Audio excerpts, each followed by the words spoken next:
اے لوگو جو ایمان لائے ہو، اپنے باپوں اور بھائیوں کو بھی اپنا رفیق نہ بناؤ اگر وہ ایمان پر کفر کو ترجیح دیں۔ تم میں سے جو ان کو رفیق بنائیں گے وہی ظالم ہوں گے۔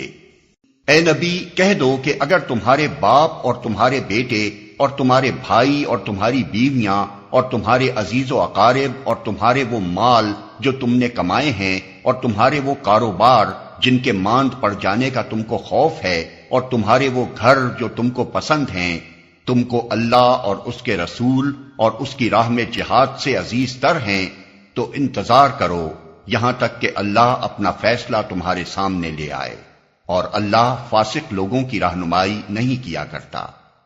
اللہ اس سے پہلے بہت سے مواقع پر تمہاری مدد کر چکا ہے۔ ابھی غزوہ حنین کے روز اس کی دستگیری کی شان تم دیکھ چکے ہو۔ اس روز تمہیں اپنی کثرت تعداد کا غرہ تھا، مگر وہ تمہارے کچھ کام نہ آئی، اور زمین اپنی وسعت کے باوجود تم پر تنگ ہو گئی اور تم پیٹ پھیر کر بھاگ نکلے۔ پھر اللہ نے اپنی سکینت اپنے رسول پر اور مومنین پر نازل فرمائی، اور وہ لشکر اتارے جو تم کو نظر نہ آتے تھے، اور منکرین حق کو سزا دی کہ یہی بدلہ ہے ان لوگوں کے لیے جو حق کا انکار کریں۔ پھر تم یہ بھی دیکھ چکے ہو کہ اس طرح سزا دینے کے بعد اللہ جس کو چاہتا ہے توبہ کی توفیق بھی بخش دیتا ہے۔ اللہ درگزر کرنے والا اور رحم فرمانے والا ہے۔